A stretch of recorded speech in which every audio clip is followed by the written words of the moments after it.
Hello, I'm Mac Attack, and this is Frostgrave Friday.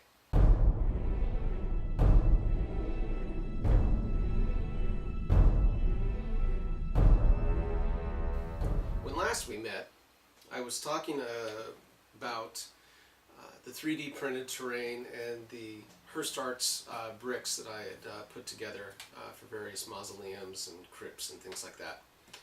So now we've kind of moved on to the next stage of things, putting foam onto these 11 by 11 hardboard, tempered hardboard.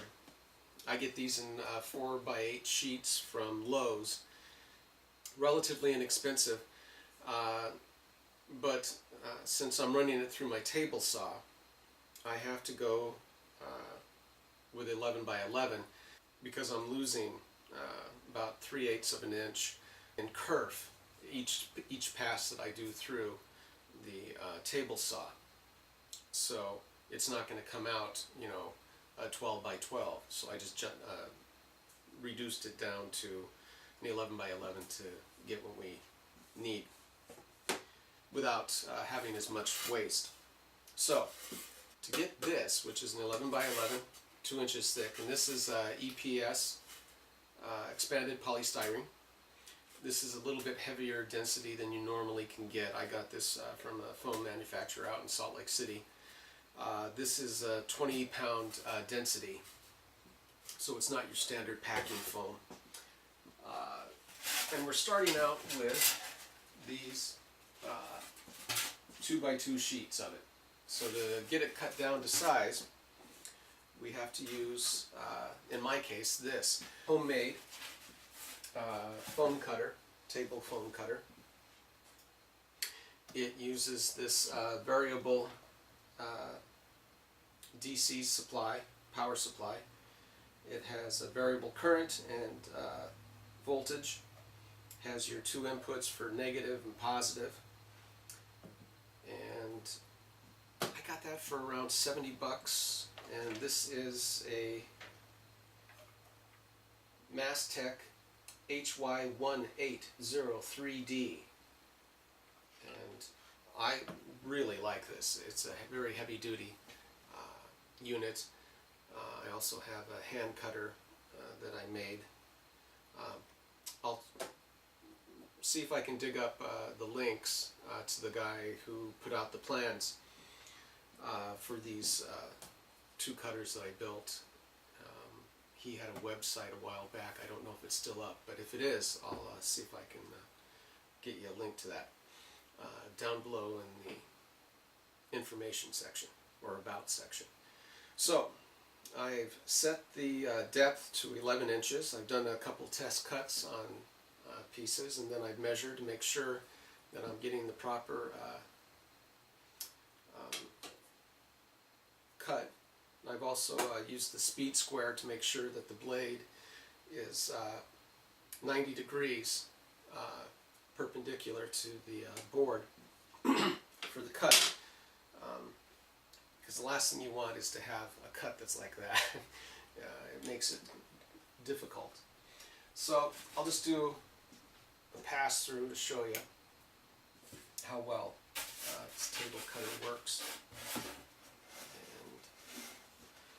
It's not the fastest process. You basically just want to go slow, letting the blade do most of the work. You don't want to stop though, because if you stop, you will actually get a little bit of a burn in as the heat of the blade burns additional material around it. So as long as you're moving it. And it's tempting to try to go faster, and you can get some poor cuts as a result of that. So you want to go at a fairly slow but steady rate so that you're not torquing the NiCad blade, but at the same point in time so that you're not stopping at any one point. Basically, you want it so that when you're cutting it, that you don't get smoke coming off the blade, because that lets you know that you're going that your setting is a little bit too high for the blade for cutting. And normally I would be doing this in a well ventilated area, but because of the noise of the fans and stuff, it makes filming and recording my audio a little bit problematic. Now, if you're going to use blue board or pink insulation foam, I would suggest that you check to make sure that it has a uniform thickness, because I have found on some of mine that I've gotten out here that in point of fact they were not uniformly, an inch thick or 2 inches thick, and there you can see a little bit of smoke coming off of it. And there you get the final cut, and that is nice and flat, and with the exception of just a little bit of a deformity in the blade, you can tell that that is in fact a pretty nice cut. Now, I need to run this guy back through, so I'm going to use this edge because it's the edge that I've cut on previously. So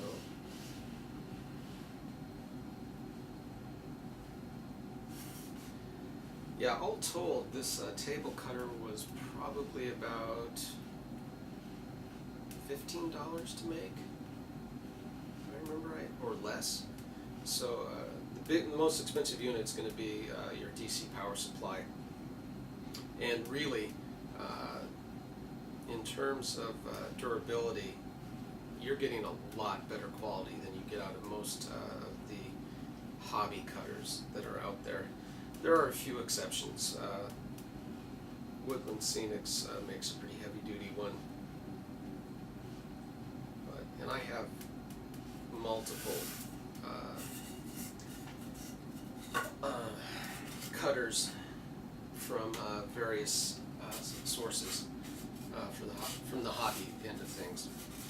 So again, another 11 by 11. So there you go. Now, before I glue these onto the cardboard panels, any stairs leading up or down that I want, I'm going to have to cut them in first into these panels by hand, cutting out a rectangular slot in the panel all the way through, and then I'll be using Bruce Hurst's bricks to actually create the stairs. Really kind of far behind on this project as it is, embarrassingly so, because of my illness. Other thing that we will be doing next time is that I'll go ahead and plan out some of these stairs. I'll do a couple cuts to show you, and have some of the stairs put together so I can slide them in there and show you how they'll look, along with brick cladding to go along to make it look like a finished area inside of the foam stairwells. So that'll be the stuff leading down and up and down, I should say. Thought that I was going to be using a lot of Bruce's brick textures to create the upper surface of the panels. However, I have these texture rollers from Green Stuff. It's greenstuffworld.com, and I have this beautiful Portuguese fan style cobblestone pavement that I'd like to try out. Basically what I'm going to be doing there is that I have a basically a clay pasta roller of sorts that I run through air drying clay, DAS air dry clay. I got, DAS air dry clay. I got a couple bricks of this. What I'm basically going to be doing is laying down, sections of the air dry clay, and then I'll just take the roller and roll it over the top of that and put in the texture on the clay before I let that actually dry. Is what I will take some watered down white glue or PVA glue and brush it on over the top of that with a very soft brush, basically. And what that does is that makes that DAS clay dry to an incredible hardness, and laying down white glue underneath the clay before you put it down and then you roll over it, will glue it to this surface really, really well. So I'm excited to try that, because I have quite a few different textures here. I have one that's called Frozen Ground. Oh, here it is. So yeah, that's Frozen Ground right there. So that's another texture that I can put on there. And we've already seen how the runic ones turned out on the above ground crypts that I had built. I used, for the top slab, I used DAS air dry clay and those textures. And so I want to try it on a bigger section. They did come out with, I think, 2 new books since 5 months ago, since my last video. Arcane Locations was one of them for Frostgrave, and I forget the name of the other, but I will put it right down here, right now. It should be there. Tell me it's there. It's there. Okay.